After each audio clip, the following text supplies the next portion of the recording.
limited time. I used to do those speed paintings when I was younger a lot. I used to do them at lunch. Nowadays, I would say that very often I would work more in 3D. I would say that nowadays I work, let's say 80%, 85% in 3D, and the rest would be the 2D. I see Sean. Hello, Sean. I saw Marcello. Hello, Marcello. Very happy to see you guys. And for the other ones, I don't know. Hi. For the other one, I don't know. There's only another one, I think. Hi. And so I used to do the speed paintings. And what's great about the speed paintings is that they require, in many ways, very little mental work, you know, because you can start with a reference. You can make them much more complex by creating your own subject. But what's nice about using a reference is that you already kind of have a direction, and you can switch off your brain a little bit. And it's easier for me when I do presentation, so I don't have to overthink things too much. So first of all, speed painting. What is speed painting? Speed painting is the work of doing a quick study or like something that's relatively fast. I used to do those during lunch, so usually it could be kind of like a 1 hour or an hour and a half. And the idea is to take the essence of what a photo is or what an image is. In concept art, very often we have to do things extremely fast, especially in the movie industry. We have to do things very fast, and what's very important is to be able to have a lot of, let's say, flexibility and a lot of, let's say, variation that can be done in a quick way so that you can easily modify something. And the idea is that, like a cat, you can land back on your feet. You know? Also, I want to say that you may hear my girls. They may come in and storm into that room. So that's going to add to the nice difficulty to stream suddenly something I've never done before. So here we go. So the way I think. So this is kind of like a little kind of view on the way I think about art, design in general. So for me, I mean, especially speed painting, is the emulation of our reality, or our reality that we see in 3D, okay? Because speed painting is a 2D medium, bi-dimensional medium, there's a lot of difficulties that are happening when it comes to defining volumes and things like that, because you have to fake everything. You have to fake the lighting, you have to fake the shapes, you have to fake the depth, you have to fake all these elements that are photographic, I would say. You know, for example, in those images, you see that the exposure is different depending on the image. You know, in that image, I would say that the sun comes from here, you know, which means that the jet is almost backlit, not entirely, you know, because you can see some light being hit here, but it's a very dark silhouette over a very bright background. You know, when we look at here, it's kind of the opposite. You know, when you have the sun hitting directly the jet, you know, you can see that by the cast shadows of the wings, you know, here, which means that the subject is going to be slightly more lit maybe than the background. The background may be kind of a fairly dark tone, you know. And here in the shadows, of course, it's much more underexposed. Are you guys following everything right now? Yep, okay. Looks like we have 8 viewers. So, what I mean by all this is that the way I think first is through an atmosphere, you know, which is something like this. And the atmosphere is very important because that's what bathes the whole object into lighting. Awesome. Thanks, Marcelo. It's great to have feedback so I know what's going on. So when I talk about sculpting, and let's say you have like a sphere, okay? Right now, this is just a circle. It's a shape. And shape is kind of the most important part of designing, you know, because shapes is about proportions. And then you can add a background to your environment, you know. So you create the clouds, you know, the sky, the ground, you know, the clouds. And suddenly you have your atmosphere that's a little more clear to do. And the way I use, I mean, the technique I've used a lot over the years into speed painting is that I use what's called the custom brush technique. And if you see here, these are all my brushes. There's many, many. I'm not going to go over all of them this time because it would take way too much time. But for example, sometimes I create brushes using photos. Sometimes I paint them myself. Here for those clouds, for example, it's a cloud I took from a photo, and you can see that I can stamp those everywhere, which makes it for a very nice and easy, rapid solutioning. I have different shapes of these, like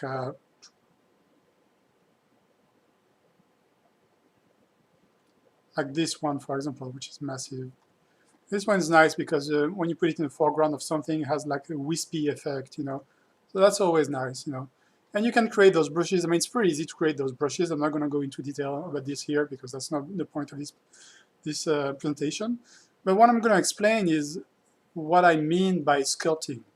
And what I mean by sculpting is that from this environment, then you can select color, you can darken it, and create volume.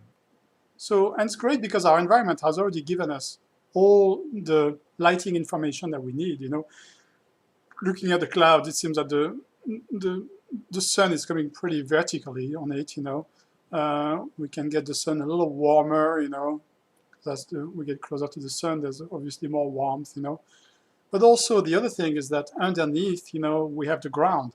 So given that shadow, that gray, whitish, probably dark gray object, is going to have a bounce light underneath, And to get even more bouncy, there's a part of the land that we don't see here that's affected by the atmosphere as much as the background, but even less than that. So it's going to have a more truthful color. And the ground, we're going to symbolize it by kind of a warmer tone, So when we have this, we can very easily see that we have a volume that's more readable, okay? And then once you're done with that, when it comes to detailing, there are two types of brushes that I use a lot, and something technique I kind of invented a few years back, and it's based on 3D. If you're a 3D modeler or if you have done texturing in the past, you know exactly what I'm talking about. In 3D, there's something called ambient occlusion, And ambient occlusion is all these play that the shadow is doing inside the shadow, So let's say, for example, that I'm going to take a selection tool, and create like a cast shadow,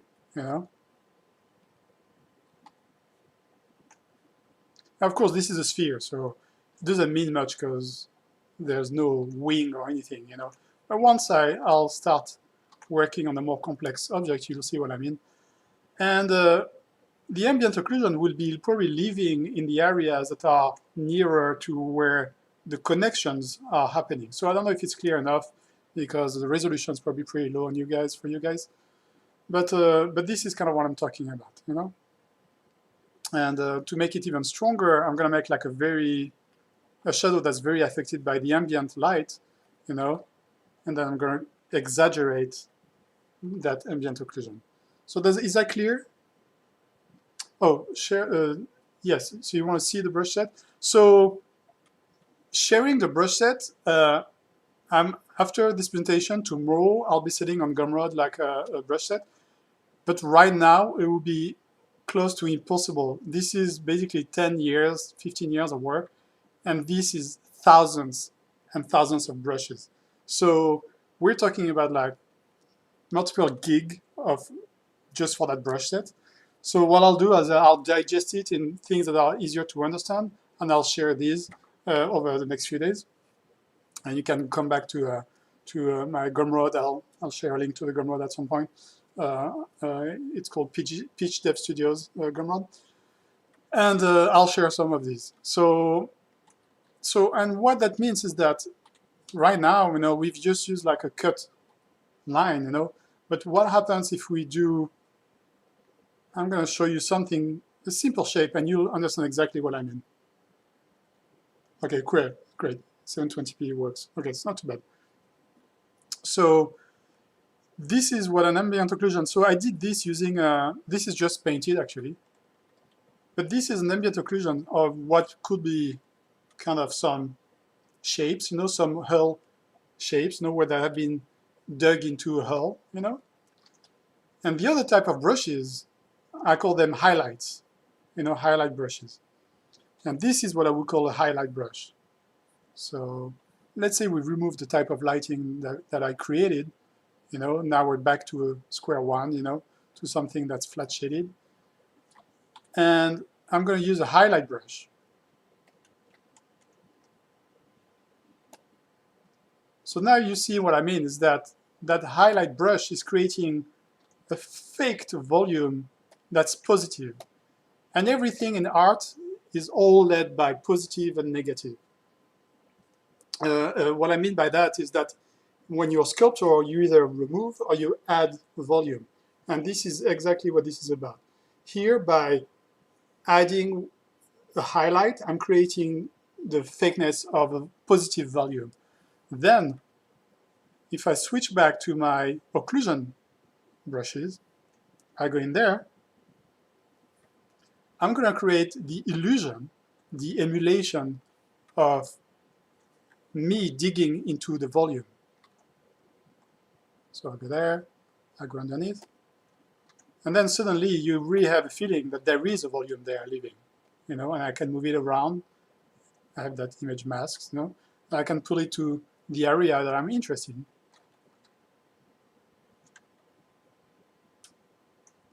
And if I put it on top of it, it's going to have more coverage, and then I can create a different effect, So that's kind of the overall idea of the technique I created. It's kind of a modified solution of what speed painting would be.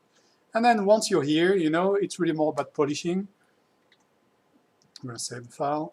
It's really more about polishing, and then you can create stronger highlights, and you can create kind of stronger shades, and that would, of course, kind of explain what your vehicle is made of, whether it's a dark matter or whether it's not, And then from there, you can add more textual elements, So it's really like rebuilding a shader in 2D. And here, if you do this, you can create some texturing feel,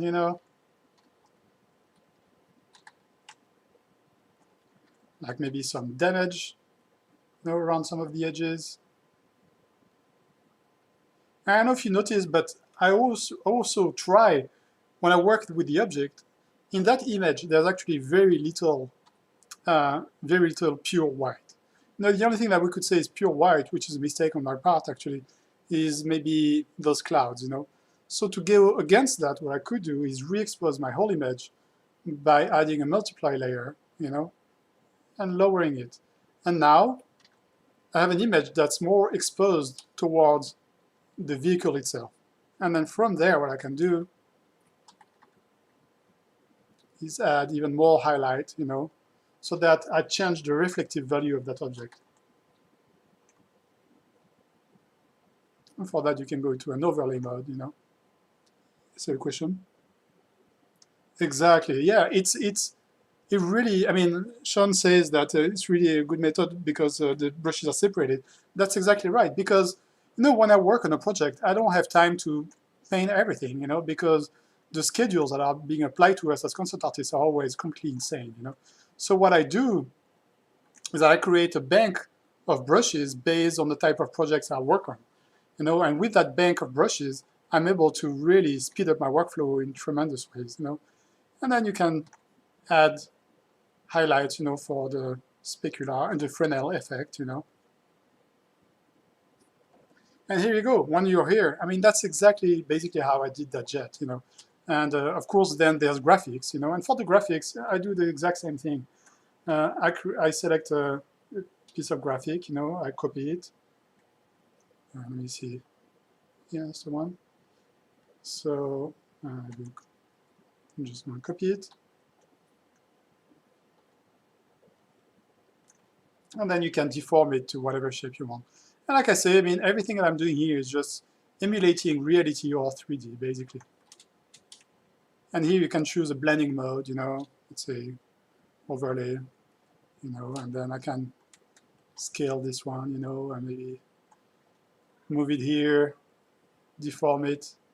And this is, of course, not a design thing, what I'm doing. Right now it's more like a explanation of the process, because I feel that anyway, in some ways, the process I'm explaining is more clear than actually doing the actual painting. I mean, if I would show you the actual painting, which I'm going to do in a minute, you would get maybe a clearer idea of how I do the painting as a whole, but you wouldn't understand the motivations in my brain behind this, So let me see, if I put it normal, actually it's better. So the reason why I change it back to normal is because when the light hits, for example, a graphic like that that's colored, the light of that, the color of the graphic is going to be less denatured, meaning that the light is going to create a real good environment for that texture to be the color it's supposed to be, I don't know if that's clear. I can duplicate that, this.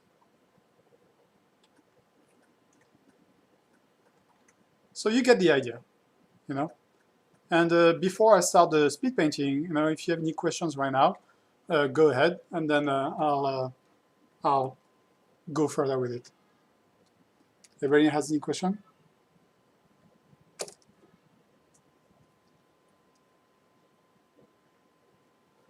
It's a good excuse for me to drink something. I haven't had lunch yet, so I'm starving. I just came out of a meeting, which is why I was so late. So, okay, so it seems that everybody's clear. I don't see any questions.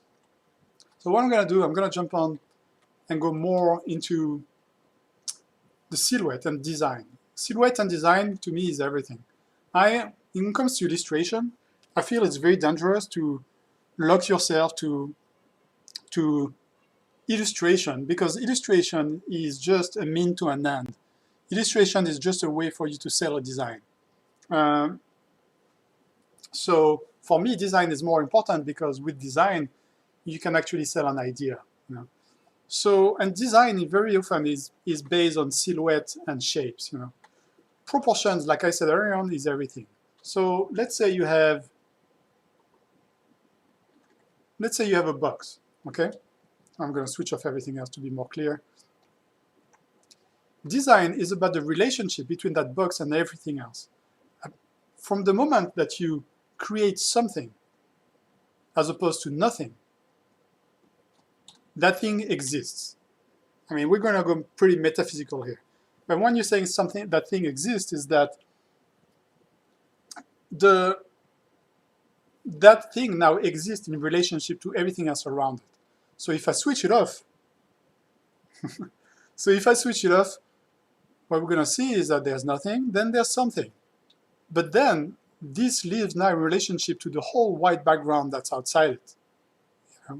So if I duplicate now that thing, those two things now are in relationship to each other, which means that they all affect visually what we assume one shape to the other.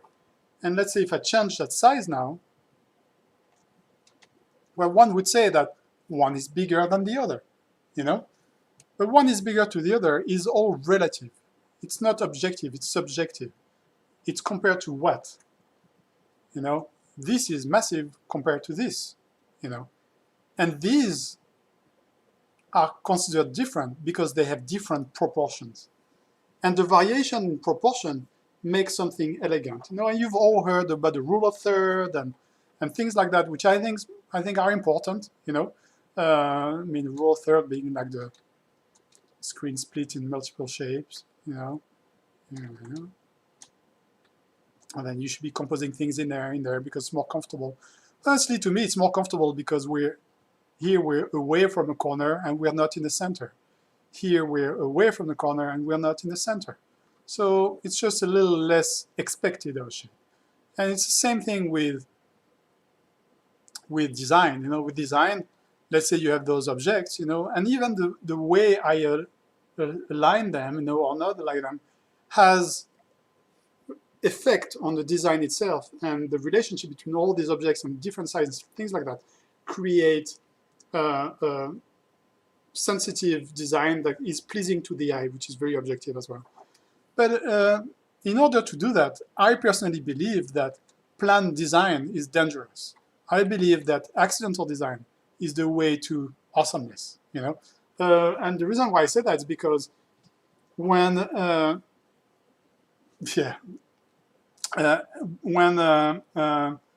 we have a shape, you know, all those elements, when we're looking at them, are happening unconsciously in a very rapid way, and we read those things in a very rapid way. So I've shown you that I had brushes for highlight, brushes for occlusion maps. I also have brushes that I call mask brushes, you know, and those mask brushes are actually silhouettes that are predisposed to give me a sense of interesting design. And for here, just to the sake of this presentation, what I did is that I took the silhouette of a jet and I turned it into a brush. I'm not going to go into detail on how to create brushes because it's a whole different ball game, and I could spend just 2 days on that. So, but that shape has some variation, you know. It has roundness, it has a size jitter, it has a flip Y jitter and things like that. So that creates accident. So basically things that I'm not expecting. So, and that's exactly what I want. I don't want shapes that I'm expecting. So, for example, I'm going to do that shape. Then I'm going to take another jet shape, famous jets, you know, and I'm going to create another volume, you know, and I use Control-Z until I find a shape that I'm pleased with, you know. And if I don't find a shape that I'm pleased with, I'm just going to keep going until I find something I'm happy with, you know. So sometimes, I mean, this is the most fun part of this whole process, the fact that I have time, you know. I'm not in a hurry, even though it's a speed painting. The whole idea is to find something I enjoy, you know. And if I don't find it, then I'm not going to start, you know. So as an example, what I did before is I did this shape, and I find this shape elegant, you know. For those of you guys that know macros, you know, are old enough to know macros, I love macros, you know. And this is kind of a shape that reminds of macros jets, you know. And so I'm gonna use that shape, and I'm gonna apply the explanations I applied to you guys to the previous sphere before. So for example, I'm gonna start adding some highlight brushes, more highlight brushes. Here you see that I'm using the bounce light from whatever ground could be here. Same here. Then I create really strong highlights. You know, this is a brush that was done using a jet fighter once again, you know. And here, this is an occlusion brush. So once I have my positive volumes, I start sculpting into those positive volumes, you know. And then I can raise the contrast of it. And then I can even raise it more. And this doesn't really make sense, and this is something very important, when it's left by itself, you know, into an environment that's very bright and white like it is right now. But as soon as you add a background to this, you know, then an atmosphere can be red, you know, and you're assuming things based on the lighting that I've done. So, and if you add something else to this, you know, let's say you have a gradient, you know, then, and that's really funny because I didn't do it on purpose, but here, the sky that I just created through a gradient is upside down. And it feels like we are upside down and we're following that jet doing a loop or something like that, okay? Now if I do this, now suddenly the jet is upside up, downside up, which is proper, or whatever, you know what I mean, okay. So here we go. So that's the thinking process, okay? Any questions so far? It's nice actually that there's only like 8 people, because at least 7, 8 people, I don't have to stress too much about what I'm presenting. So, any questions so far? Everybody's fine? Okay. So, the photo that I really like that I found online is this one. And the photo I like, which is this one, is because the reason why I like it is because it has more complexity than the other ones, you know. So I'm going to use that background, and I'm going to paint that background, you know. I'm just going to put a mood quickly so that there's no white or something, you know. I'm just going to color pick in there, you know. So let's see. I'm going to take like a very basic brush, you know. Everything is a little laggy because I'm streaming, I guess. Okay. I'm going to try to find a brush that has variation, color variation in it. Because I see here, and Sean probably knows that very well. Oh, yes, I have presets for gradients that I created. So basically, I have a whole bank of presets. And the way you do those presets, gradients, is very easy. You know, you take a photo, you take gradients, like areas of that photos that are colored, and then you can create the gradient with that. So yeah, it's a bunch of presets I created. Yeah. So I was saying, like Sean knows very well, is that when it comes to painting, you know, you can create a painting with all the hues of the world. You know, what's very important. Uh, uh, so what is a good shape? So that's a very, very interesting question. A good shape is so two questions. A good shape is very, very subjective. A good shape is something that reflects proportions that seems to suit with you. And the way it works is that we all bathe in images all day long. You know, we see jet images. We see, if you like me, you know, you're a geek. You know, you like spaceships and stuff like that. You know, what's good about that is that you see, when you eat a lot of that information, it kind of becomes unconscious. You know, and you become used to something that pleases your eye. You know, we all have our likes and dislikes, and these are all based on things that we have lived in an unconscious manner. You know. And this feeds every person differently on what it is that we find pleasing to the eye and we don't find pleasing to the eye. So for me, a good shape is very intuitive. It's whatever makes me happy. You know, I will lay out a shape, and if the shape makes me happy, then I decide it's a good design. And once again, it's very objective. Now, I'm sure there's some people that hate my design, some people that may like my design, some people that feel in between. And honestly, you have to go with your guts. And really, the worst thing that can happen is to try to think, well, what are gonna people think about my design? You know, and especially when you're beginning, I think your hand to eye coordination is not built enough, and you're gonna make a lot of mistakes. And as you go and practice your designs are gonna get better and better. So I would say that it's whatever makes you happy is a good design. You know, it's very subjective, but I think that's really true. Then after that, when it comes to the question of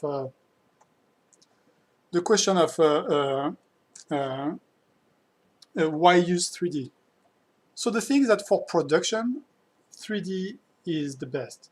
And the reason why I feel it's the best is because when we work with art directors, we are asked to change things nowadays almost on a hourly basis, you know? And because of that, flexibility is the name of the game.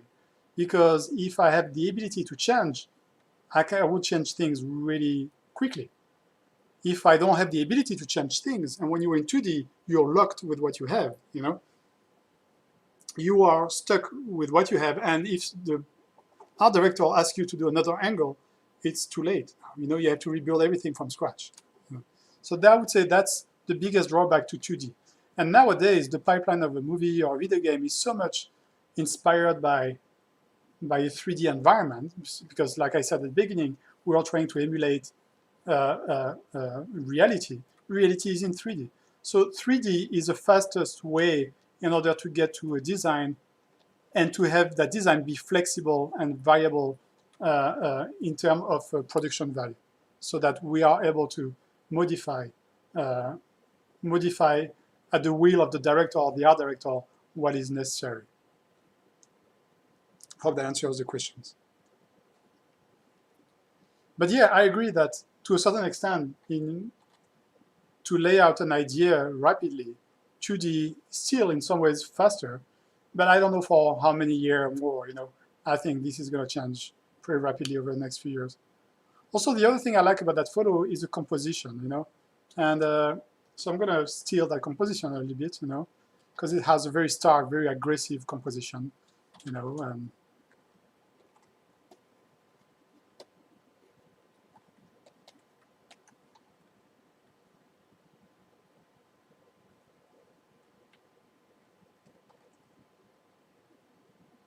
When I paint, I don't talk as much, but okay. And then in the background, we have something that's much more pale, and in values, that's more quiet.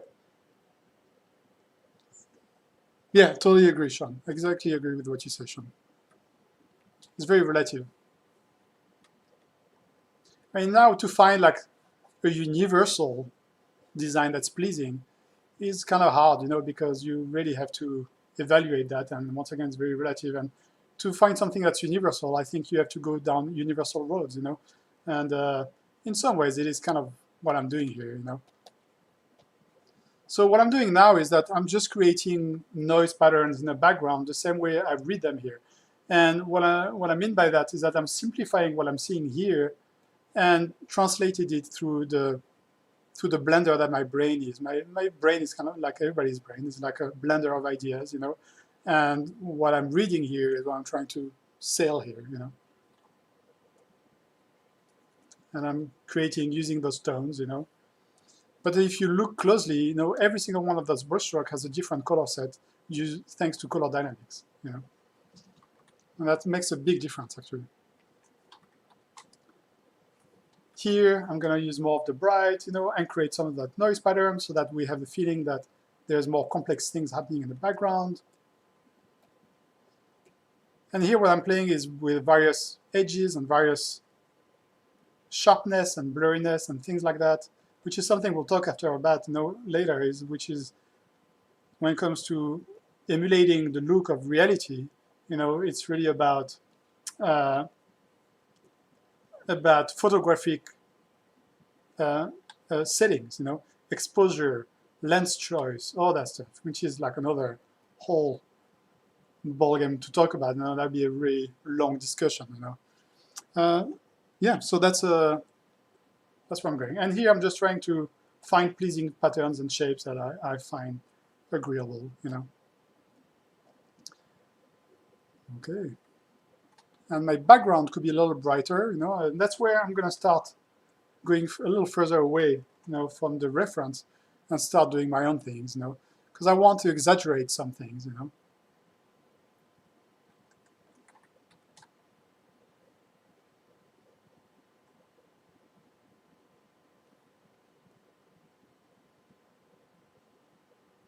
Gonna add more contrast to this, you know.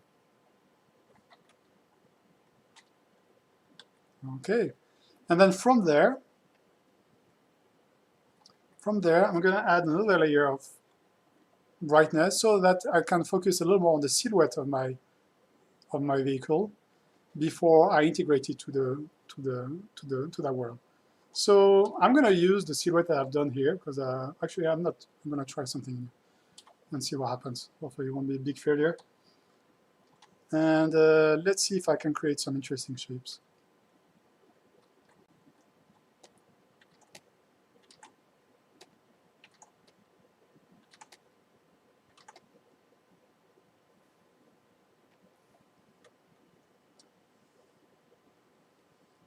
So the question from Sean is, do I feel that the design trends in the movie industry are going towards more universal and less generic? For sure.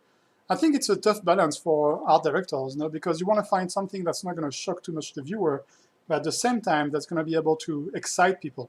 So it has to be original, but not too original. Because if you do something too original, people start complaining. They're like, oh, it's too original, I don't like it, you know. You know how people can be very judgmental, especially nowadays, you know. So it's about finding something that would be universal, but at the same time, shocking enough that people will enjoy it. And here what I'm doing is I'm exaggerating the perspective because I want it to feel like there is some depth, you know. Also, I know that I created a wing shape. I don't know if it's there. Oh, it's right here. There we go. And here we go. I have something that I find somewhat interesting.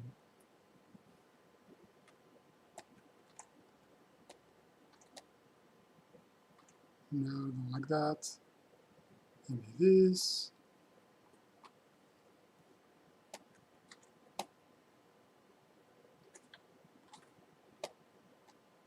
Okay, that's interesting. Okay, so it's very macros-ish, you know, which is okay in my world. Love macros. And okay, so now we can start. What I'm going to do, I'm going to select my shape. I'm going to group it. I'm going to make a mask. And then from that mask, I'm going to use that mask. Oops, there's a transparency issue. So I'm going to double it, merge it, select it, group it, mask it. And then from there, I'm going to start the design. So, I mean, the design is done, to be honest. I'm saying I'm going to start the design, but the design is done. This is a very pleasing silhouette to me, you know. Whether people agree or not about it, you know what? I don't care. You know, I'm going to do what I want. So, okay, and so from there, I'm going to start looking at the colors that are based in that image, you know. And it's nice to zoom in because now you see that, okay, there's some motion blur happening in that image. You know, the motion blur being when we look at the object and the background passes very fast because this is a long lens photo. So there's a lot of, I mean, everything is very flat. But at the same time, there's a lot of variations between the object and what's behind it. So sorry for the bird, just had my favorite ginger drink. So I'm going to color pick in there. I'm going to use one of my highlight brushes. Where are my highlight brushes? Here we go. And I'm going to take a highlight brush that comes from a 3D model I made, and that should be working fine. So now I have my mask, and the great thing is that I pick the color, do this, okay, perspective is wrong, so I'm going to flip it. There we go.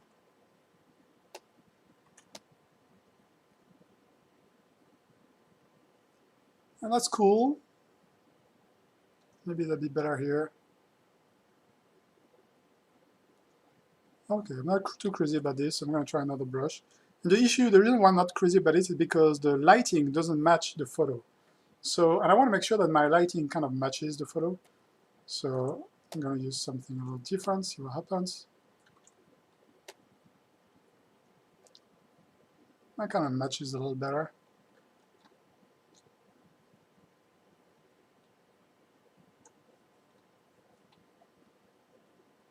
I'm going to use the warp tool to shape it to the shape I want.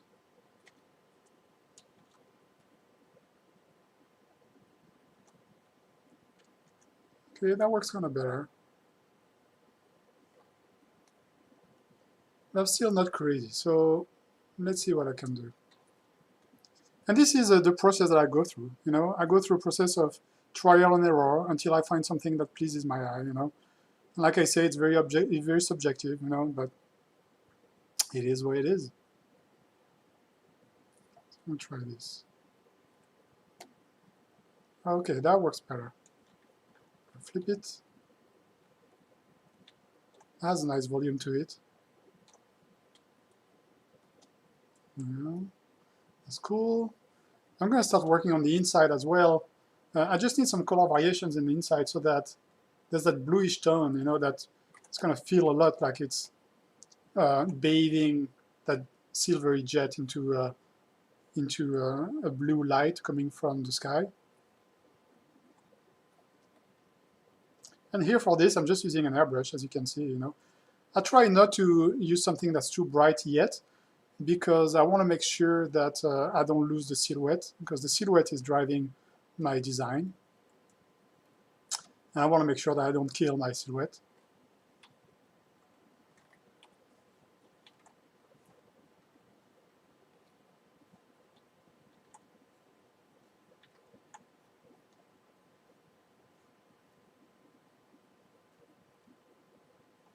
And there's the blue sky that flips back, you know, the volume over there. You know, I'm going to try to do that too. And to be honest, I don't even know where the up and the down is on that jet yet, you know. what I'm trying to do is really kind of evaluate the design as I go. This looks like this could be a good winglet, you know.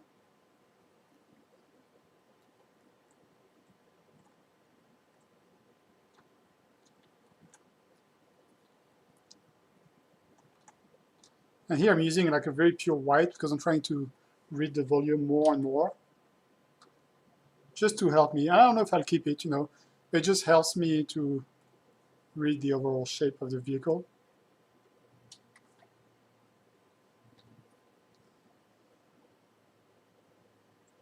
Hard kombucha, I agree. It's my wife is addicted to kombuchas. I'm more with a ginger drink, yeah.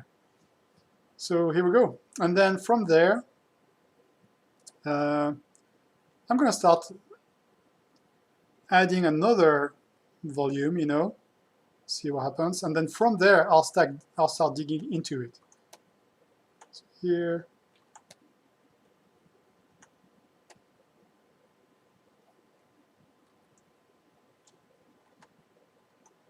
What I did, I just duplicated that shape so it gets brighter.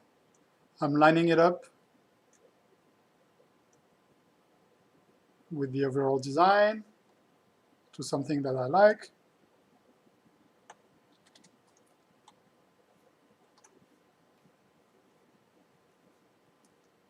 Okay. I'll take that color. I'm going to take another wing shape that I have. Not it? No, that's the one. Oh, here we go. Remove this one here.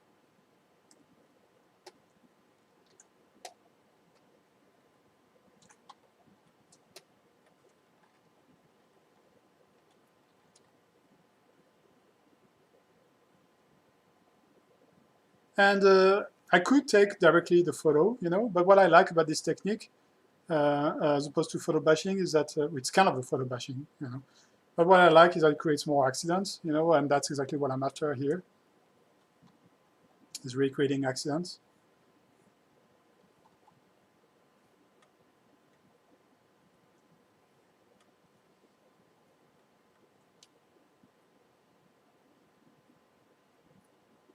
Okay.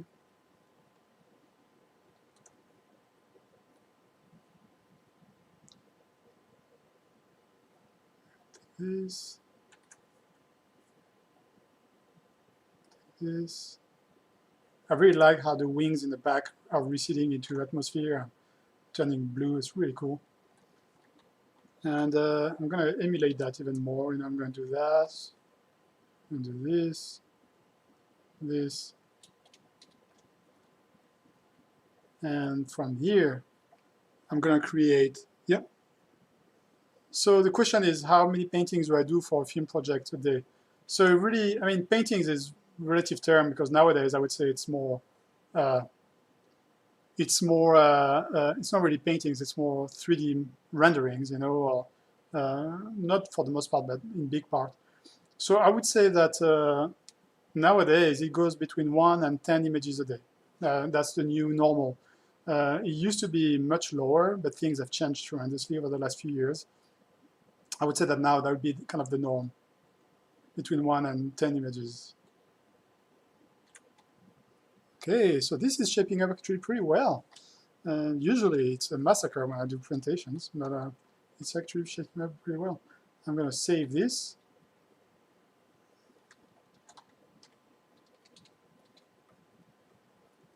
Okay. And I'm going to start digging into it. So that was fun, you know, but it doesn't feel yet right, okay? And the reason why it doesn't feel right is because we only added positive shapes. So we're going to add some negative shapes and hopefully have tons of fun with this. So here we go.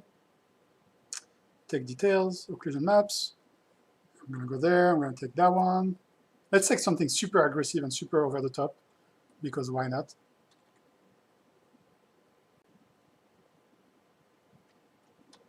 Okay. Let's go full cheese.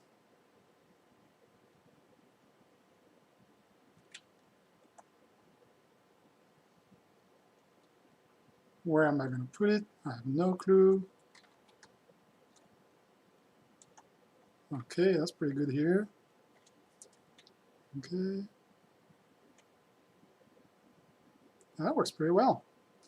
Okay, I'm gonna add some highlights, and I keep those shades separate from the highlights so that I can always go back underneath and add more highlights. You know, as I go here, I go and I do the classic color dodge, famous color dodge, hated and loved at the same time. And here I can start to create kind of the feeling of a volume that's even more exaggerated. And what's happening is that I'm starting to marry the shapes, you know, the darks and the brights, and I'm creating elements, you know, that are semi-believable. So here, something I'm going to do, I'm going to my highlights, and I'm going to cheat. Because you know what? The highlights is cool, but I don't have to use them always for highlights. So I'm going to try to find a brush that's kind of darker. Where is it? Maybe that's not what I'm after. Let me see. Oh, here we go. Let's do some jet exhaust.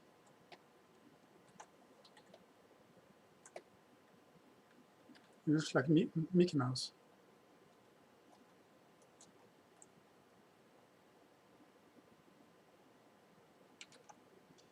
Why not have them distorted, you know, just to make it even cooler. So I use the warp tool to distort, I mean, as many of you probably know. Here we go.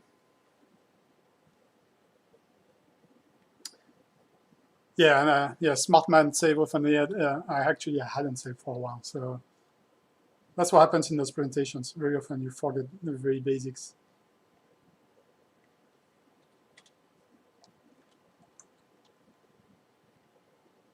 Come back up.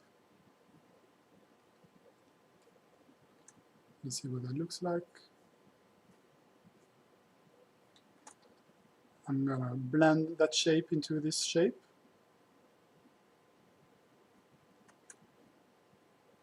See if that works. It kind of works. Cool. I'm gonna flip this. See what it looks like from the other side.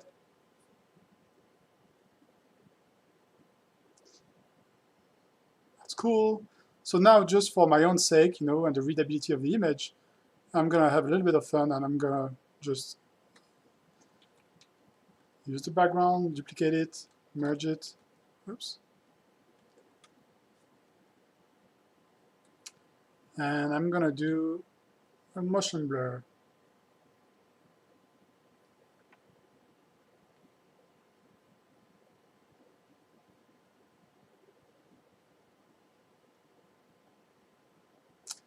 And like that, right away, you start to have really a feeling of photography that's going on right now. Okay, I'm gonna flip this image. Okay, save this. I'm gonna try to add more occlusion details as well. But as you see, I mean, the image is kind of coming together. And here, for example, I'm going to create a cast shadow. And the great thing is that that photo has so much information. You know, it's like you being a detective. You know, I love detective TV series, by the way. If you're a detective, you're going to try and find who killed who. You know, and hi, Storytech.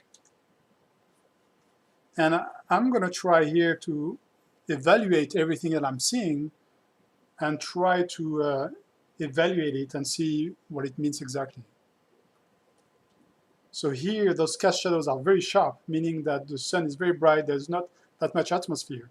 It's probably a dry environment, probably the desert or something like that, you know. So the light is not diffused very much. Also, what I really like about that photo is like the dirt on the jet. I mean, that dirt on the jet is really cool. So I'm going to try to emulate it, you know. And of course, I have brushes for everything, and I have brushes for texture. And one of the brushes I use the most, I would say, is the dirt texture is very useful for everything, you know. And do this. And put as multiply. I have other dirt textures. I'm going to use that one maybe. I'm going to smudge it a little bit so it's not too sharp. So Marcello tends to like the look of 2D over 3D. Less solid, more ethereal. It's true. But 3D, sadly, I mean, has so many advantages, like you say, you know. And I think, you know, in many ways, it's 3D is going to get there. You know, it's going to take more time, maybe. But 3D will get there at some point, you know.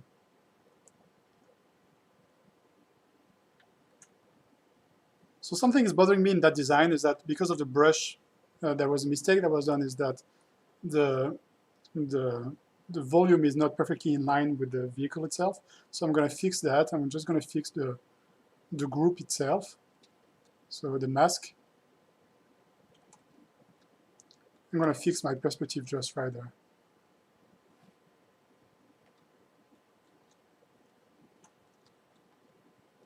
And even there, you know, what could be fun is to add maybe some little antenna thingy, you know. So where are my masses? Here. Maybe I can add something like that. See what happens.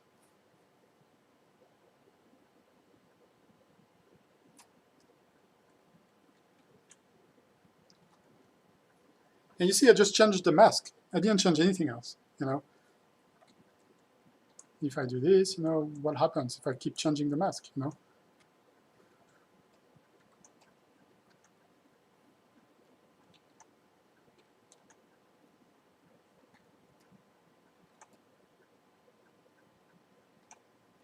That's great because like that I can add detail without having to screw up my painting much, you know?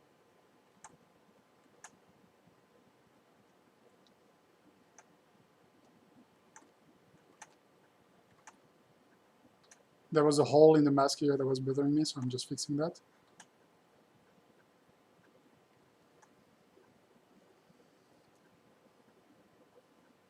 Oh, the red. Yeah, that's a good idea, actually, you know? It could look pretty cool, actually.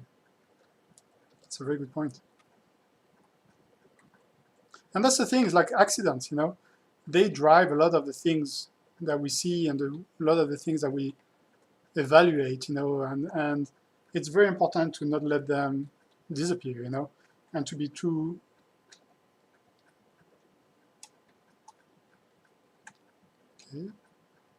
limited by what we usually do, you know, by what we're expected to do.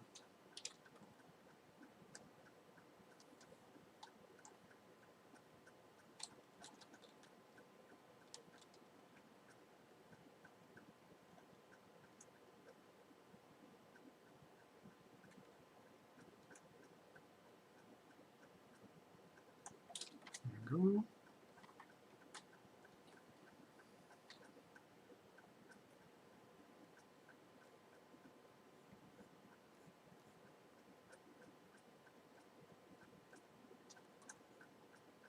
There's a detail that I really like here, which is those jets, you know, being very mechanical and oily and things like that. So that's something I can try to do. And for that, I'll go in the darks.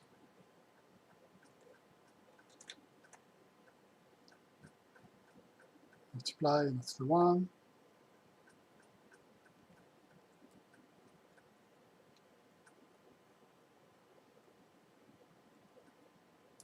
And the great thing about this is that, you know, what's cool is that there is like different highlights, different quality of highlights, you know. And you can do the exact same thing with your brushes, you know. If I go in my brushes, in my highlight brushes, where are they? They are here. I have brushes with different specularity. You know, specularity is the level of brightness that something may have, you know. And if I go here, you know, that's a very specular brush that I'm going to use. It's too specular, actually. Use this. Specular. That one's pretty good.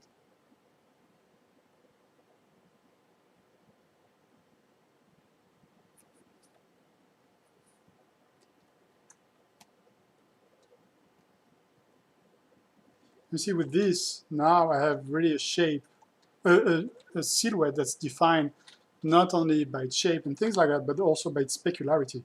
And specularity is design as well. You know, it is an element of design, and it's all. And as any design, it allows all these other rules of design regarding proportions. You know.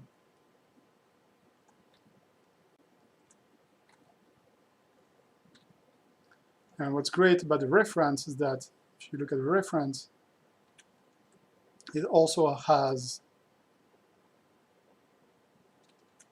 a reflection in the wing of that, you know, which I think is so cool. I don't know why it's so cool. I just like it, you know. I just find it very interesting. There's something very relaxing about trying to elucidate the realities of light, you know.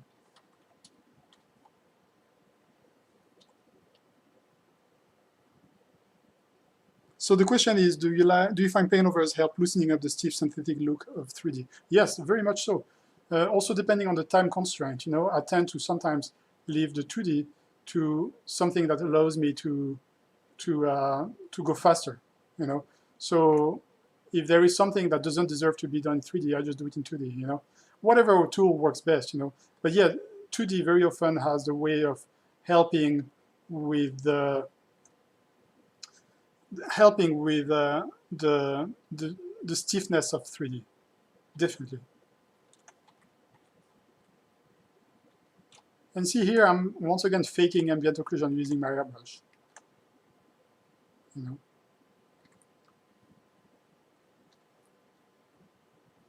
And now, I mean, I'm kind of, at that point, I'm not even thinking much about what I'm doing. I just feel like I move along the jet, you know, and I simplify things and I adjust them. I try to think more about design, you know.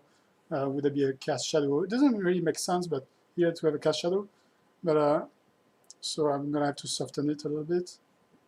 But basically, what I'm trying to do here is like what it is like to be in my brain when I'm trying to design something like that, you know. Hopefully that is somewhat helpful to you guys.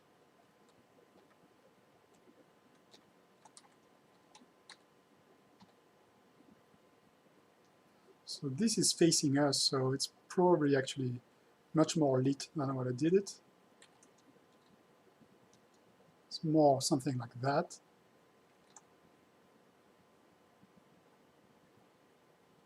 And then I can shade it a little bit.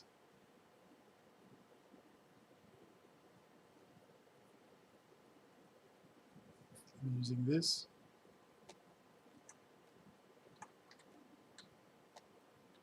Yeah, here we go, some cool cut lines.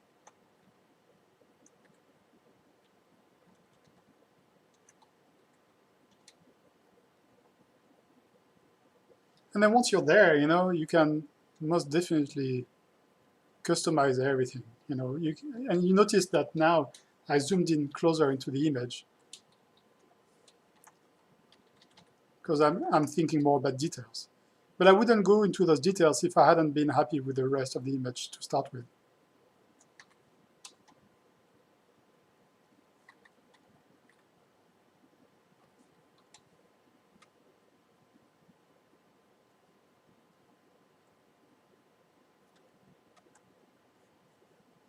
I'm brightening that wing again so that it faces towards us once again. And I mean, for the purpose of this demo, you know, I'm going to leave it kind of there and add more graphics now. So I'm going to merge all this. I'm going to select. I'm going to take the whole thing. I don't even care about perspective. I'm going to put it in there. I'm going to see what happens, you know. That's pretty cool. There. So this is brightened too much. Go.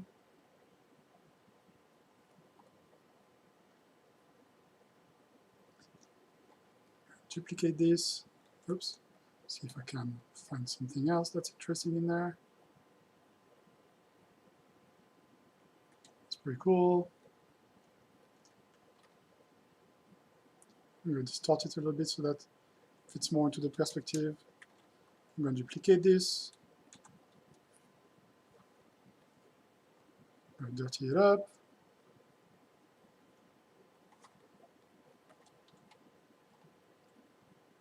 And that's kind of the idea, you know. And from then on, it's really more about polishing, you know. So if you have any questions, you know, you're more than welcome to ask.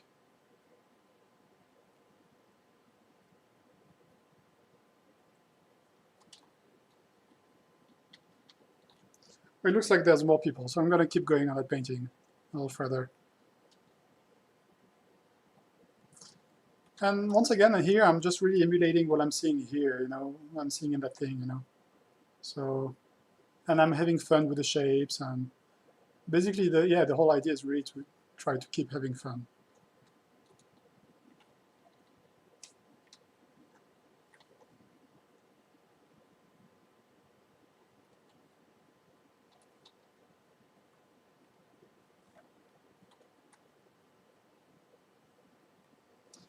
So it's true, there is some lens effects that are applied to that jet.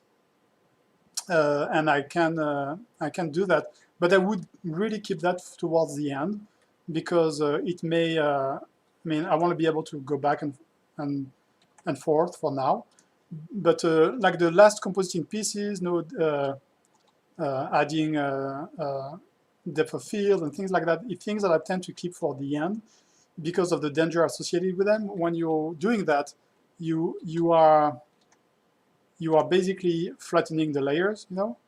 And before I flatten the layers, I want to make sure that I am happy with what I have.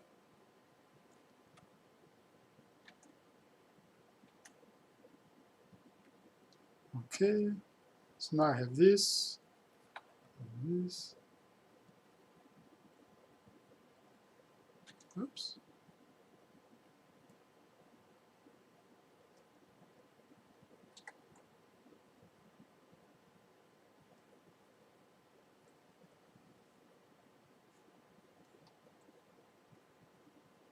Yeah, so it gets very blue towards the top of that circular shape, you know, because it's reflecting the sky very much. I'm kind of faking it a little bit more to add more drama, you know, to be honest, but it's cool drama.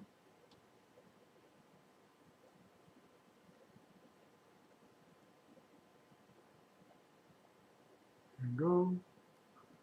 And there's the ground reflecting. So now, I mean, we're starting to see kind of a more real kind of reflection system here. Not crazy about this, so I'm gonna edit this.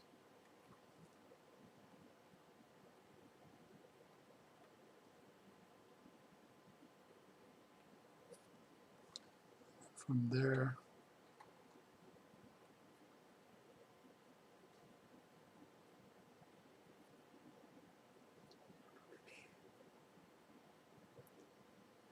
guys.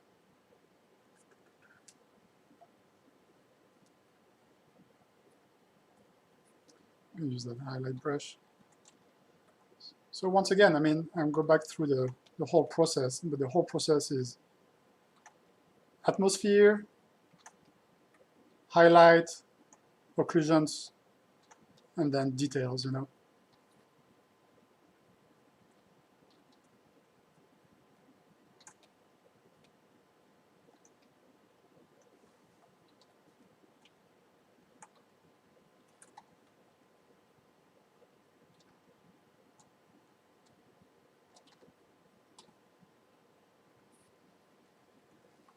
And then from there,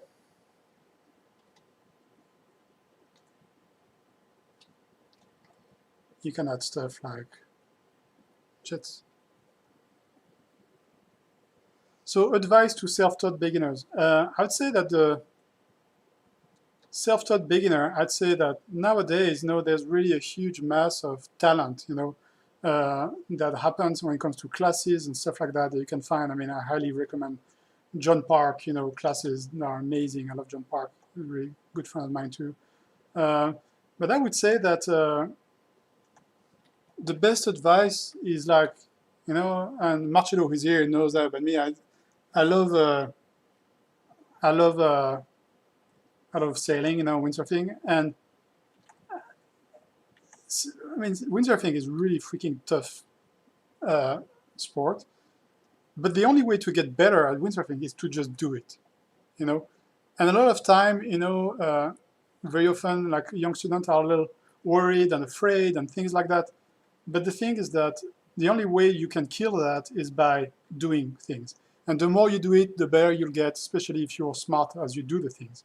So I'd say the best thing to do is really to jump in and practice, like doing a live painting, you know, painting from references or painting from something that you see, you know. And if you like drawing more than 3D, I would say that that's what I would do. Now, of course, I mean, nowadays, I mean, if I was to do the job that I do, again, you know, I would jump more into 3D, you know. That's the only advice that I would give, you know. So nowadays, everything is much more about 3D than it is about 2D. Like maybe take a 3D class, you know, Unreal, Blender, these things, you know.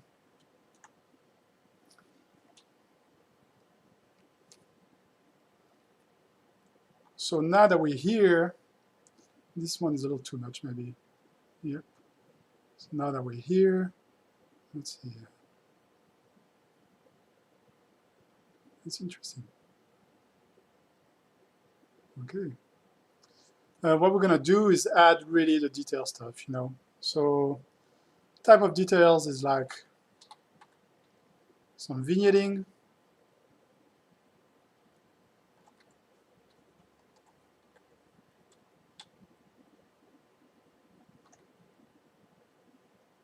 So vignetting is something that happens with photography, you know, of course.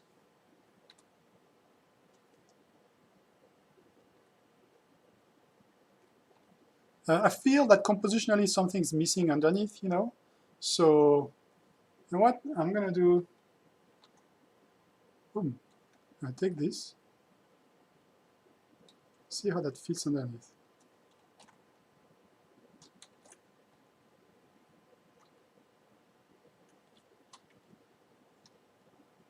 And in some ways, it's funny to do this because I can see if my painting kind of matches the lighting of the photo, which it does, you know.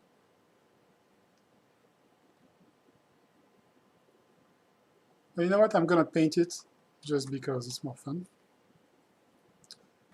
So if I go into structures, I also have brushes that do structures, you know. I think I copied one in the masses. Here we go, there. I'm going to flip this vertically. Take this.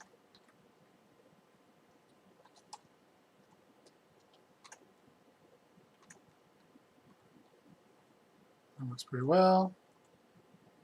Just so that it's a little more than what's in there in that photo. Just so that it's a little more exciting. Maybe I'm going to take this so that it's not what you would expect.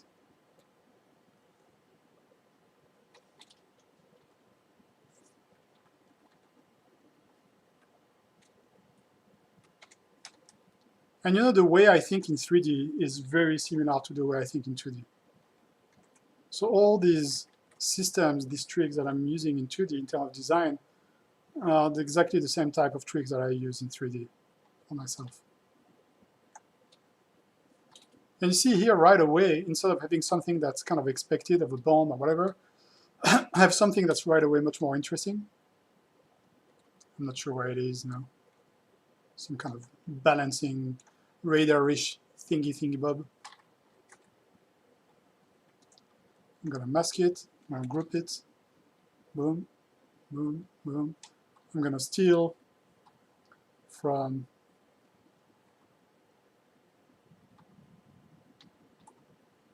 that part. I'm gonna duplicate it, I'm gonna post it there.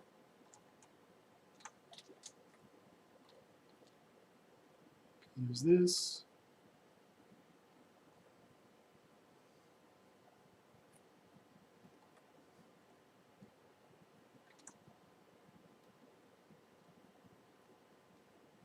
this, this.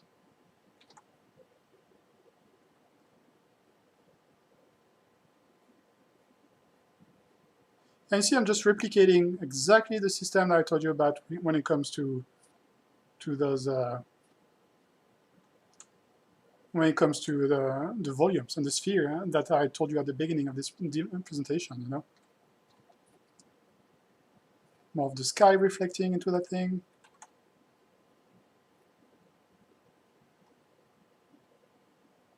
Some shadowing. I don't know if this would cast a shadow there or not. You know, not sure. Yeah, it's not real. It wouldn't cast a shadow, but for some reason it feels real. So I'm just gonna do it. Sometimes I do things and I even though they may not be real, I don't care. You know, if it pleases my eye, I just do it. You know? I'm not a robot. You know, I know illustrators that are really much more mechanical and truthful into what they do. You know, but I'm less robotic, I guess. I'm not saying that in a negative way. You know.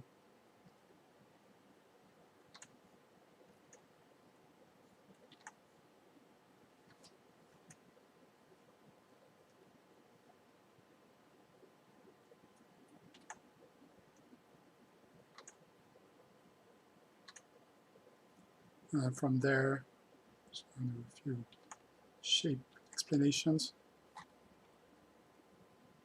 So this is just so the shape is easier to read. Trying to find the perspective, which is a little tricky because there's no full perspective yet there. I haven't committed, basically. You know, in a different time, I would have committed more quickly to the perspective itself. But since I haven't committed, there's some discrepancies. And it's okay, at first you want to stay flexible, you know.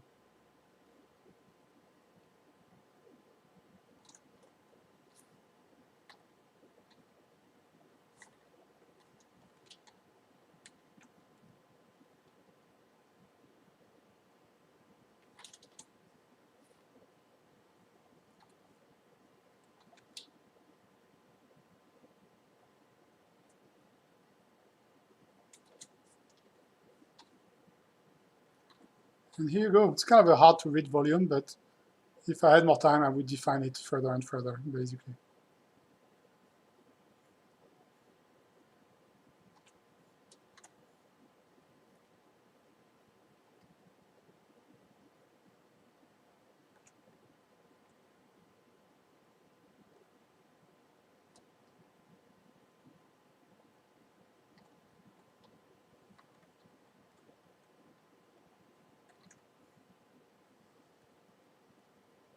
Here I'm battling with the lighting of that thing, you know, as you can tell.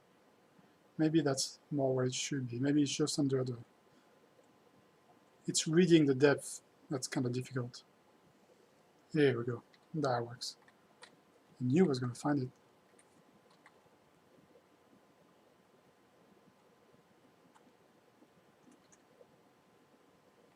Here we go. So that's it. If you have any questions, go ahead. See, there's now like 8 people, so it's kind of winding down. If you have any questions, go ahead. And other than that, I mean, I'll be doing another presentation. I'll be doing a big presentation tomorrow with Kitbash 3D on their Twitch. So I would highly recommend looking at it because it's going to be pretty exciting. It's going to be about directing and directing a CG short film. And other than that, I mean, I'll be doing portfolio reviews, I mean. But that's kind of it, you know. And there's a few things that are interesting that I cannot help but do here, you know.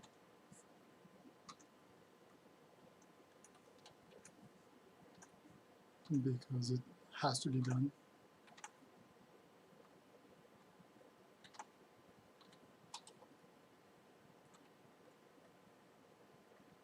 Some defects, some broken stuff. I can go forever, you know. So I'm sorry, guys.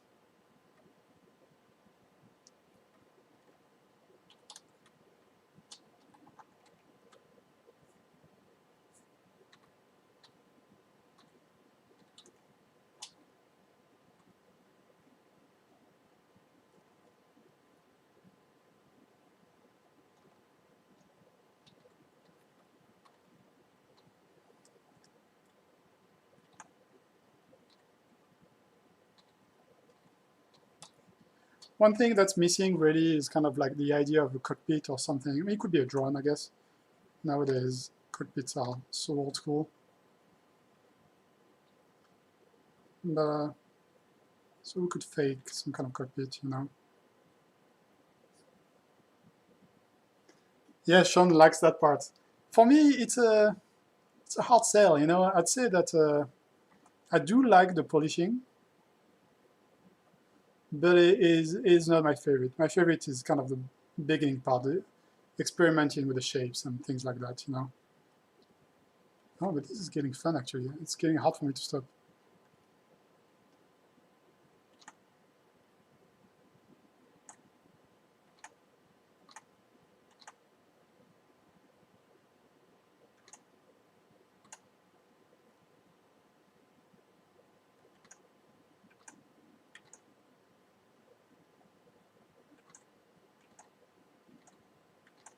Because when you start zooming into those areas, the details are so beautiful that you really want to give it all, you know.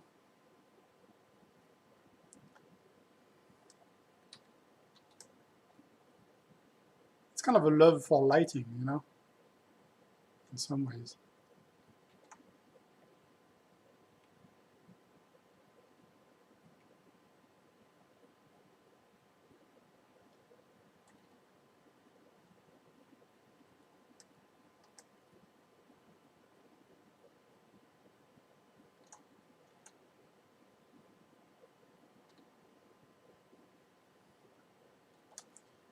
Yeah, it's taking good shape. I mean, what I like here is that winglet here. I really like it.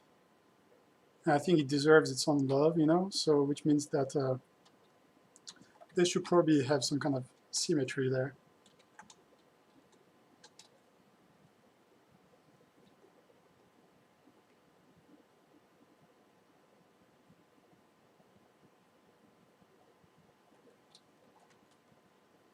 There you go.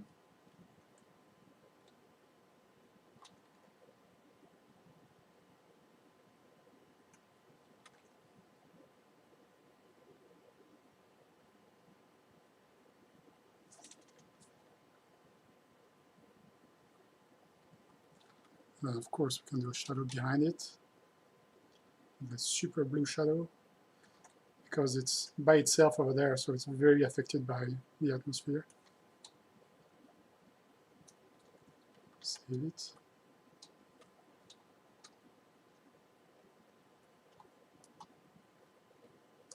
And the idea that they should be like another one of those on the other side, you know. I'm not crazy about that idea because it's going to hide too much of the design. So maybe what I'm going to do is just boom, boom. I'm going to minimize this design by cutting into the alpha mask.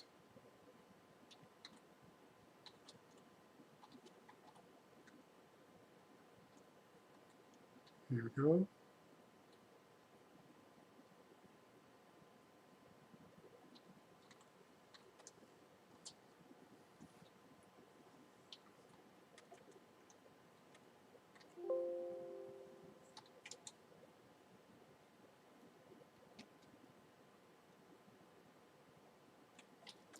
Go.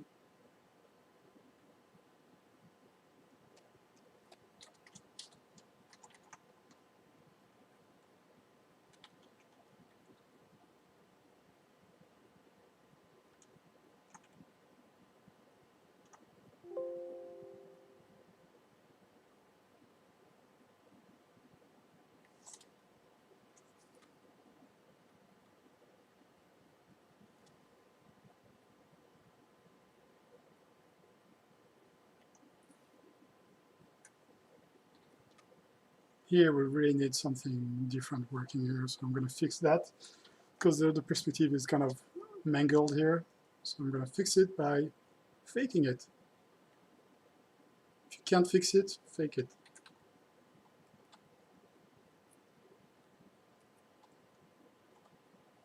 I'm lying. Here you go. Boom. It's not really answering what kind of shape this actually is, but you know what? I don't care. It's my design.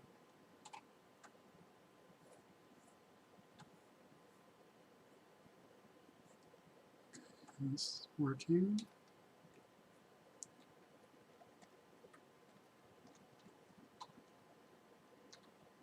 Okay. And underneath that, there'll be a cast shadow.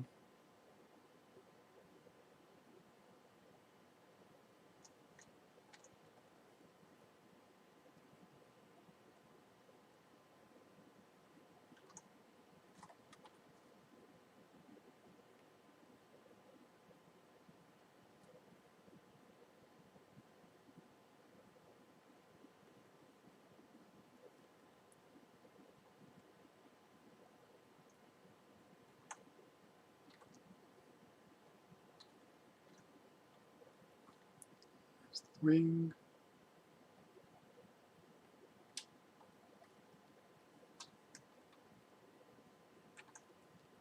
And here we go. That's basically it. You know? It's a little over-designed, to be honest. In a normal time, I wouldn't go with something that's that cheesy. But I think for the term of the demonstration, I think it gets the point across. And that's it. If you have any questions before I stop the stream, go ahead.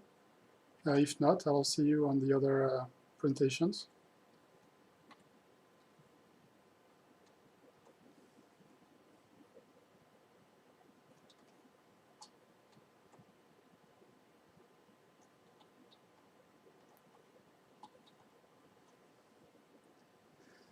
I do use Mixer Brush from time to time, but there are two issues that they tend to be slower. So when streaming, it's kind of hard.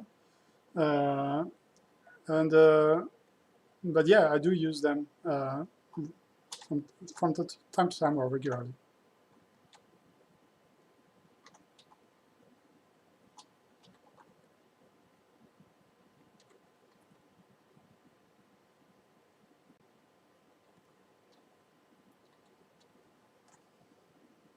Yeah, I use them regularly. I mean, when I paint, which is, of course, less regular than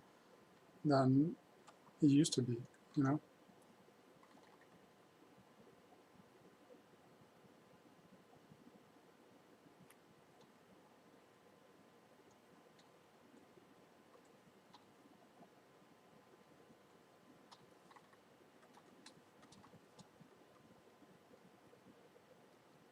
And here you go.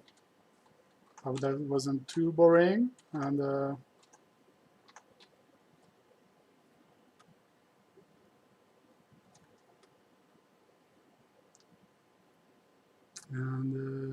it's hard to stop now, of course.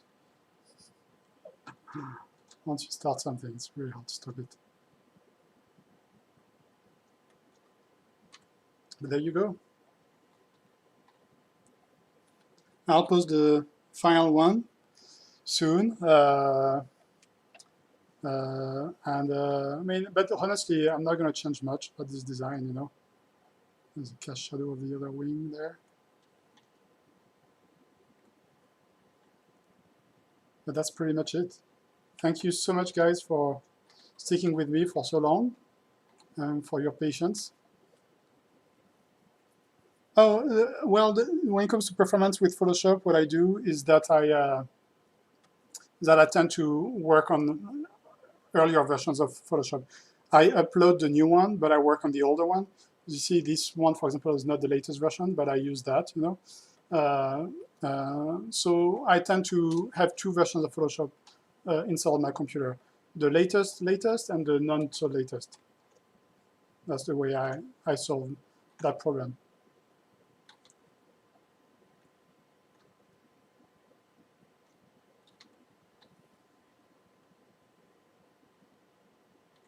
There you go. Yeah, it's hard to stop. Like Sean said, I'm in the groove now. All right, guys, thanks so much for passing by. I hope you had some kind of a learning time, you know. I will leave probably that stream on YouTube, so if you want to advertise it, please do. And then I'll post the final image somewhere. You know, I'll keep you guys posted. Thanks a lot, guys. See you, and hope to talk to you soon, guys.